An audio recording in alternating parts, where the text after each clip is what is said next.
Hello everyone, welcome to Cybersphere.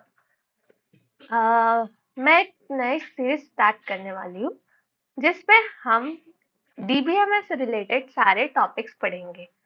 So in that series हमारा first topic है introduction to database. So in this video हम introduction to database और database related concepts पढ़ेंगे। So let's start with database concepts. So in database concept we have three terms. So first term is data जिसमें हम raw facts of values store करते हैं। Data means raw facts जो हमारे raw facts होते हैं जो टेक्स्ट फॉर्म में हो सकते हैं, टेक्स्ट नंबर्स इमेजेस फॉर्म में भी हो सकते हैं, it can be in a video also. So these are called data that can be recorded and processed into the information.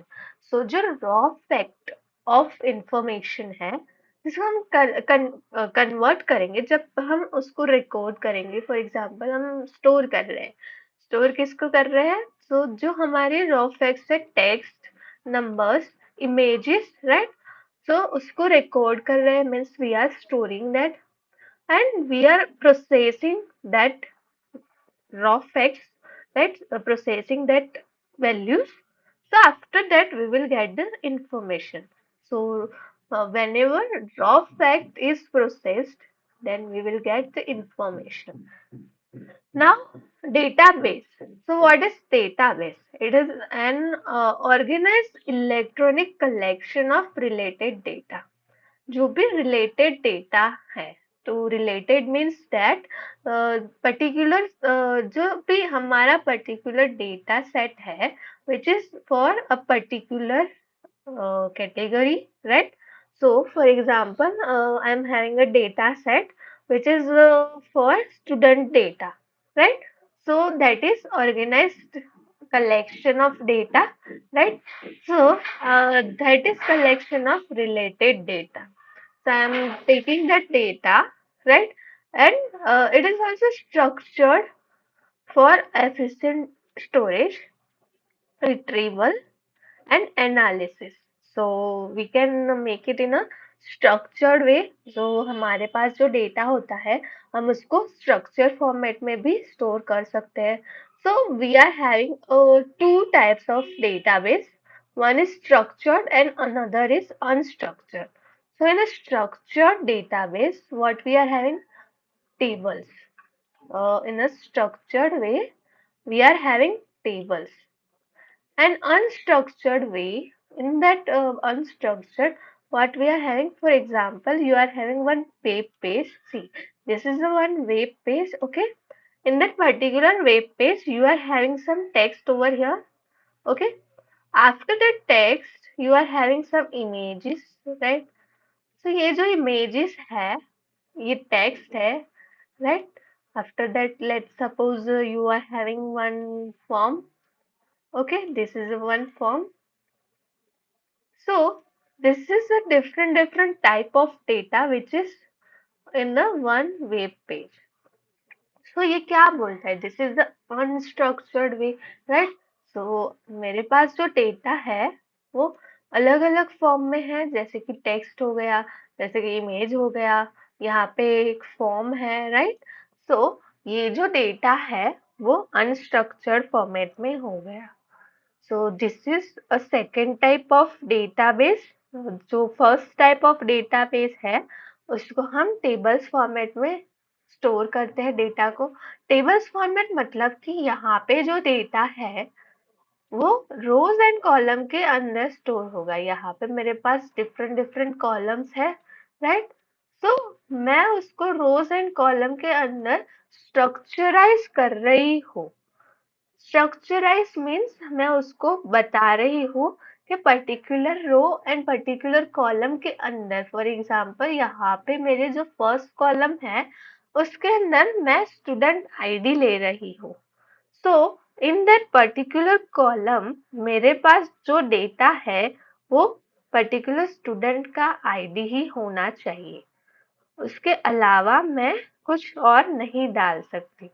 सो ये एक स्ट्रक्चर वे है कि जहाँ पे जो डेटा है वहाँ पे मैं वही डेटा इंसर्ट करा दूँ, राइट। और कोई टाइप का डेटा मैं वहाँ पे इंसर्ट नहीं करा सकती। So this is the structured way, structured database, right. So database का एग्जाम्पल क्या है? सो रिलेशनल डेटाबेस और no SQL databases. So relational database, that is your structured way, and NoSQL database, that is unstructured database. Another example for unstructured is MongoDB, which is your database, and that you are having unstructured way of storing data. Next concept is DBMS. DBMS means Database Management System. So basically, database management system क्या होता है? So it is a software that enables users to create, manage, and interact with databases, ensuring the data integrity, security, concurrent access, and recovery. So basically, DBMS क्या है? So it is a software जो क्या करता है, user को data create करने में help करता है, मैनेज करने में हेल्प करता है, interact with the databases, right. For example मुझे एक स्टूडेंट का डेटाबेस क्रिएट करना है, सो मैं यूजिंग डीबीएमएस मैं डेटाबेस क्रिएट करूंगी, right. After creating that database मैं उसको मैनेज करूंगी कि मुझे किस स्ट्रक्चर में वो चाहिए, राइट। जो डेटा मैं इंसर्ट करा रही हूँ, तो कौन सा डेटा कहाँ पे जाने वाला है, सो वो सारा मैनेजमेंट मैं कर सकती हूँ। To interact with the data means that whenever I want any kind of data, so from that I can retrieve that particular data. So DBMS ensure करता है डेटा की integrity, security, concurrent access and recovery. So means that जब भी मेरा data store हो रहा है database के अंदर, so उसकी इंटीग्रिटी मेंटेन रहनी चाहिए। इंटीग्रिटी मीन्स दैट कि जो भी मेरा डेटा है जिस फॉर्मेट में सेव हो रहा है वो उसी फॉर्मेट में डेटाबेस के अंदर हो, और व्हेनेवर मैं उसको रिट्रीव कराने का ट्राई कर रही हूँ, सो एट दैट टाइम वो डेटा मुझे सेम फॉर्मेट में वापस भी मिलना चाहिए। So integrity of data should be maintain. वो डेटा जो है वो मैन्युपुलेट नहीं होना चाहिए, वो किसी अनऑथोराइज पर्सन के थ्रू अल्टर्ड नहीं होना चाहिए, मॉडिफाइड नहीं होना चाहिए। जो डेटा है उसकी एक्यूरेसी मेंटेन रहनी चाहिए। Then security of data should be maintain, right. जो भी डेटा है सिक्योर होना चाहिए, ओनली जो ऑथोराइज पर्सन है वही उसको एक्सेस कर पाए, right. Then concurrent access means that only authenticated person can access the data, right? And recovery of data, जो भी ऐसा हो सकता है कि मेरा डेटाबेस फेल हो रहा है, तो मेरा जो डेटा उसके अंदर है उसको रिकवर भी करना आना चाहिए, राइट। वो data should be recovered, right. तो उसके लिए डिफरेंट डिफरेंट मेथड्स होते हैं। तो डीबीएमएस हेल्प करता है उसको रिकवर करने में भी, राइट। सो हम आगे जाएंगे तब पढ़ेंगे data recovery. Okay, so this is the basic concept of database, right. Now, features of DBMS. So, what are the features of DBMS? First, it reduces the redundancy. ये reduce करता है क्या? तो redundancy reduce करता है। Redundancy क्या होती है? So, redundancy is a duplication of data, right? So, centralized repository minimize the duplication of data. जब भी हम कोई डेटा स्टोर करा रहे होते हैं, सो वो डेटा जो होता है उसके अंदर कभी कभी ऐसा भी हो जाता है कि हम एक ही डेटा मल्टीपल टाइम्स इंसर्ट करा दें। सो डीबीएमएस क्या करेगा, उस डेटा के डुप्लीकेशन ऑफ डेटा को मिनिमाइज करने का हेल्प करेगा। वो ट्राई करेगा कि हम कम से कम डेटा का डुप्लीकेशन रिड्यूस कर पाए। So it reduces redundancy. So redundancy basically means that duplication of data, right? So DBMS का फीचर है कि वो redundancy को reduce करने में help करता है. Then data protection and recovery. Data protection, for that it provides the backup and recovery mechanisms. So यहाँ पे हमारे पास कुछ बैकअप्स होते हैं जिससे हम डेटा को रिकवर कर पाए, राइट? तो रिकवरी मैकेनिज्म्स भी होते हैं. तो जब भी डेटा हमारा लॉस हो जाता है तो eight that time from that we can recover the data. So this is also one feature in DBMS. It enhances the security. Access restricted होता है via the permissions, roles and admin controls. For example, मुझे एक organization में as a intern रखा गया है. So as a intern मेरे जो roles and responsibility में जितना work आता है, तो मुझे उतना ही data का access दिया जाएगा. तो एक्सेस रिस्ट्रिक्ट किया जाता है कि जो अदर डेटा है, that is crucial data, that is confidential data, so उस डेटा को मैं एक्सेस ना कर पाऊँ. सो उसके लिए जो एक्सेस कंट्रोल्स आते हैं, एडमिन कंट्रोल्स आते हैं, वो डिफरेंट डिफरेंट परमिशंस देते हैं and according to permissions we can do that, right? Then multi-user access. Multi-user access suppose the simultaneous access without conflict. So multi-user access मतलब कि जब भी multiple user same data के ऊपर work कर रहे होते हैं, so that person all that users can access the data. So एक ही टाइम पे वो लोग वो डेटा का एक्सेस कर पाए और उसकी वजह से डेटा का कोई कॉन्फ्लिक्ट ना हो. Then multiple views are also there.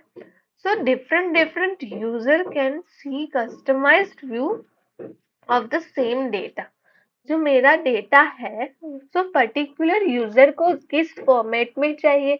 So each and every user has different format. जो उसको जिस फॉर्मेट में चाहिए वो उस फॉर्मेट में कस्टमाइज कर सकता है डेटा का व्यू. फॉर एग्जाम्पल जब भी मैं एक्सेल शीट में वर्क कर रही हूँ, तो सपोज मैं फिल्टर लगा रही हूँ, तो मुझे जितना डेटा चाहिए मैं उसके ऊपर फिल्टर लगाऊंगी, so that मुझे जितना डेटा चाहिए मैं उसको ही देख पाऊँ, right? Another person is working also on that same data, so उसको जितना डेटा चाहिए वो उसको उसकी तरह पे फॉर्मेट करेगा, right? Then permanent storage. It ensures the long-term storage with recovery options in case of accidental deletion. So long-term storage ensure करता है, उसके साथ साथ some recovery options भी देता है जब भी कोई accidental deletion of data occurs, so at that time मैं उस डेटा को recover करा सकती हूँ. So these are the features of DBMS. तो हम DBMS का यूज करके ऐसे फीचर्स एनेबल कर सकते हैं, right? Next, functions of DBMS. तो DBMS क्या क्या फंक्शनैलिटी प्रोवाइड करता है? सो यूजिंग DBMS हम डेटा को स्टोर करा सकते हैं, ऑर्गेनाइज करा सकते हैं, डेटा को रिट्रीव करा सकते हैं. So store data, organize the data and retrieval of data efficiently. ये फंक्शनैलिटी DBMS प्रोवाइड करता है. It reduce the redundancy, data duplication को रिड्यूस करने का ट्राई करता है, right? It prevents unauthorised access via password and access control. So जब भी हम कोई क्रूशियल डेटा होता है उसके ऊपर पासवर्ड्स लगा देते हैं, एक्सेस कंट्रोल का यूज करते हैं जिससे जो पर्टिकुलर ऑथोराइज पर्सन है वही डेटा को एक्सेस कर पाए. सो this is also one functionality of DBMS. It ensures data independence. So data independence, that programs and data can be modified separately. So data independence का बेसिक मीन क्या है कि जो भी प्रोग्राम्स और डेटा है उसको हम सेपरेटली मॉडिफाई कर रहे हैं without affecting other data. So इसका डिटेल में हम आगे जाके पढ़ेंगे। सो फॉर योर अंडरस्टैंडिंग ये डेटा इंडिपेंडेंस को भी इंश्योर करता है। So this is also functionality of DBMS. Next, types of DBMS. हमारे पास different different types of DBMS है। So in that, first is hierarchical DBMS. So in the hierarchical DBMS, हमारे पास क्या है? Data which is stored in a tree structure. जो data होता है वो इन हायरार्की फॉर्म में होता है। जो हायरार्की बनती है वो ट्री स्ट्रक्चर में होते हैं। फॉर एग्जांपल, यहाँ पे जो डेटा है that is related with another data जो उसके नीचे कनेक्शन में होता है। सो ये जो क्रिएट हो रहा है दैट इज ट्री स्ट्रक्चर, इसके साथ और डेटा होता है जो कनेक्शन में होता है, right. So this is the connection. So जो ये form है, this format is called trace structure. Then after that we are having a network DBMS जो use करता है network like links. So many to many relationships होते हैं। For example, यहाँ पे जो data है which is connected with other data also. For example, multiple data यहाँ पे है in a network, okay? सो ये जो डेटा है इसके साथ भी कनेक्शन में, इसके साथ भी कनेक्शन में, इसके साथ भी, ये इसके साथ, ये इसके साथ, ये इसके साथ, इसके साथ भी कनेक्शन में है, राइट। तो ये जो मल्टीपल कनेक्शन होते हैं, ये कनेक्शन वो क्या इंश्योर करते हैं? These connections are a network like links. So ये कनेक्शन जो होते हैं वो मैनी टू मैनी रिलेशनशिप होते हैं। मैनी टू मैनी रिलेशनशिप का मतलब क्या है? ये जो एक नोड है, ये पर्टिकुलर नोड मल्टीपल नोड के साथ कनेक्शन में है, right. So this is the multiple connection. So ये जो मल्टीपल कनेक्शन में है उसको मैनी टू मैनी रिलेशनशिप कहते हैं। अगर वो एक ही नोड के साथ कनेक्शन में है तो उस टाइम पे वो क्या होगा? वन टू वन कनेक्शन होगा, राइट। फॉर एग्जाम्पल, ये सिंपल इसी के साथ ही कनेक्शन में है और बाकी सबके साथ कनेक्शन में नहीं है। सो एट दैट टाइम वो कनेक्शन ये वन टू वन कनेक्शन होगा। So one to one connection and many to many connection समझ में आ गया कैसे होगा, राइट। तो ये जो नेटवर्क डीबीएमएस होता है उसके अंदर मैनी टू मैनी रिलेशनशिप होता है, many to many relationship. So many to many relationship में वो मल्टीपल डेटा के साथ कनेक्शन में होता है। नेक्स्ट हमारे पास जो है वो है relational DBMS. So relational DBMS क्या होगा? जो स्टोर करता है डेटा को टेबल्स फॉर्मेट में। Tables format means with rows and columns. So for example, अभी हमने देखा था कि this is one table, right. So उसके अंदर ये जो रोज एंड कॉलम्स है, so particular rows and columns उसके अंदर ही मेरा डेटा स्टोर होगा। This is a relational DBMS, relational database management system. सो उसका यूज करके मैं पर्टिकुलर सेल होता है, दिस इज पर्टिकुलर सेल, उसके अंदर डेटा स्टोर करा सकती हूँ। सो जो डेटा होता है वो रोज एंड कॉलम के बीच में इन रिलेशनशिप में होता है। सो उसके डिफरेंट डिफरेंट रिलेशनशिप होते हैं, हम आगे जाके पढ़ेंगे, right. Then object oriented DBMS. Object oriented DBMS क्या होगा? It integrates object oriented features with databases. जो ऑब्जेक्ट ओरिएंटेड फीचर्स होते हैं वो इंटीग्रेट करता है डेटाबेस के साथ। So it stores the object instead of rows and columns. यहाँ पे जो हम रोज एंड कॉलम्स बना रहे हैं उसके जगह पे ये ऑब्जेक्ट्स क्रिएट करेगा और ऑब्जेक्ट्स का यूज करेगा। So these are the types of DBMS. Now applications of DBMS. So what is the application? First application is banking and finance. So banking and finance, in that managing customer accounts, transactions and loans. So these are the operations which we can perform in that particular sector, right?